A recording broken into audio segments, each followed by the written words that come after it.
If you're watching this video, I think we have a very serious situation regarding Rahul Gandhi. Rahul Gandhi has become a threat to the nation. Please don't believe that anything he's saying is accidental, or that he's ignorant, or that he's not aware. He holds the position willy-nilly of leader of opposition. Now that's a very important position to hold for a person who believes that India should not exist. It is most unfortunate that we have a situation where we have a leader who's leader of the opposition who says that he's fighting the country itself. Mark the words. Look at the language that he uses. He says, I do not believe that India is a nation. He says India is just a union of states.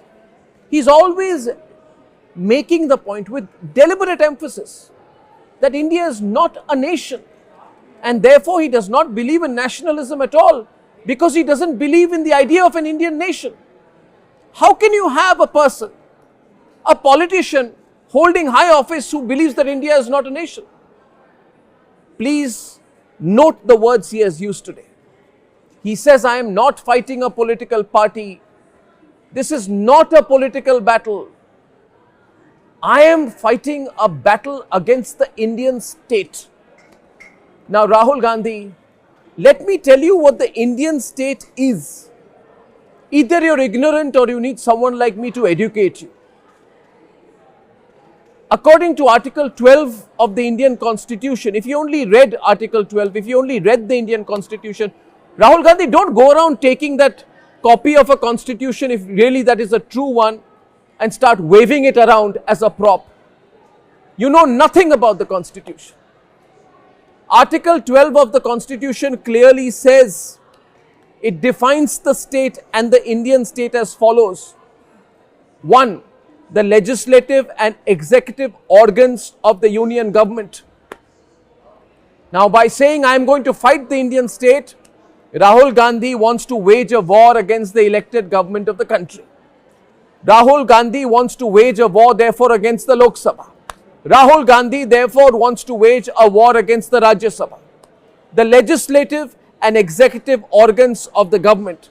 Rahul Gandhi wants to wage a war against state legislatures, against legislative assemblies, against the Legislative Council of State, against all local authorities, against all duly elected municipalities, panchayats and district boards, against all statutory and non-statutory authorities, against the National Human Rights Commission, the Law Commission, the Armed Forces Tribunal, and not just the CBI, the Central Vigilance Commissions, but also the Lokayukts and Lokpals. Rahul Gandhi, listen to me. I am challenging you tonight to have a debate with me on your position, which I truly believe is not just unacceptable, but intellectually perverted. Rahul Gandhi, you say you want to wage a war against the Indian state, against my nation, against my flag, against my country's national anthem, against every symbol that unites the country. And therefore, by saying so, you've also said officially now that you want to wage a war against the Indian armed forces. Ladies and gentlemen, please consider the words of Rahul Gandhi carefully. He has revealed his mind. The world's second largest military force, the world's largest volunteer army, is also the Indian state.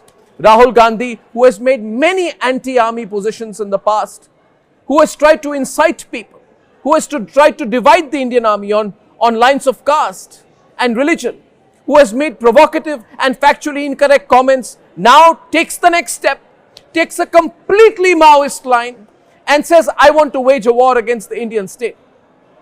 If you had a doubt in your mind that there was a Maoist lurking within Rahul Gandhi somewhere, shed the doubt.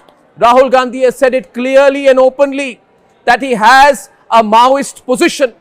And I ask you today, will you ever vote for an individual who has a Maoist line of thinking in the world's largest democracy? Rahul Gandhi, you want to wage a war against the Indian state and therefore the Indian executive, therefore against the Honorable President of India, Draupadi Murmu. You want to wage a war against all the honorable governors, lieutenant governors in all the union territories as well. You want to wage a war against the Honorable Chief Justice of India, 32 sitting Supreme Court judges, 25 high courts, over 1100 sitting high court judges against the lower judiciary. Now, viewers, please observe the chronology of what Rahul Gandhi has been saying. Observe his actions, don't disregard it. Consider what he's been doing, what his intent is, and how he ends up revealing it. All this while, he has tried to stealthily cover what he has been up to. He has never told you, never ever told you what is in that document that he signed along with the Chinese officials under the watchful gaze of his mother Sonia Gandhi and Xi Jinping himself. The visuals are there. I know you have a doubt about what he did, but you have probably said, Arnab is exaggerating the content of that document. Ask yourself whether the Rajiv Gandhi Foundation took money from Chinese authorities. Ask yourself today that a man who now says in 2025 that I will wage a war against the Indian state and the nation itself, which I do not recognize as a nation, that person has signed an agreement with an enemy country. Now ask why that same individual on 10th of September 2024 went and met Donald Lu, the well-known architect of regime change operations backed by the CIA in Pakistan and Bangladesh. Ask yourself today, consider the chronology, why Rahul Gandhi met Ilhan Omar, an openly anti-Indian voice. Ask yourself what is in that MOU that Rahul Gandhi knowingly signed with the Communist Party of China. Did he meet Chinese officials at the peak of the Doklam crisis, when our armed forces, who now Rahul Gandhi in his stated position as against the Indian state wants to fight, when our armed forces were in eyeball conflict, when we were backing them in 2017, Rahul Gandhi was lunching with them at the same time on those same very days and weeks. Did Rahul Gandhi also have a secret meeting with Chinese ministers during his trip to Kailash Mansarovar in September 2018? And did the Rajiv Gandhi Foundation get crores in donations from the Chinese embassy? Now, ladies and gentlemen, none of this is speculation. I have no personal angle in this. But this country demands an explanation. This issue is not going to be covered up. There needs to be a national debate on this. I have always felt that we have to be very concerned as we grow from a 3 to 6 to $10 trillion economy. We have to be concerned about those who are working against national interest. Ladies and gentlemen, I have dedicated my life to just one principle, and that is of nation first. And therefore, I am not upset. I am furious that we have a situation where a political leader declares war on his own nation. But remember this, Rahul Gandhi does not believe in the nation. And therefore, it's time for you to choose. Which side are you on? Are you with the nation?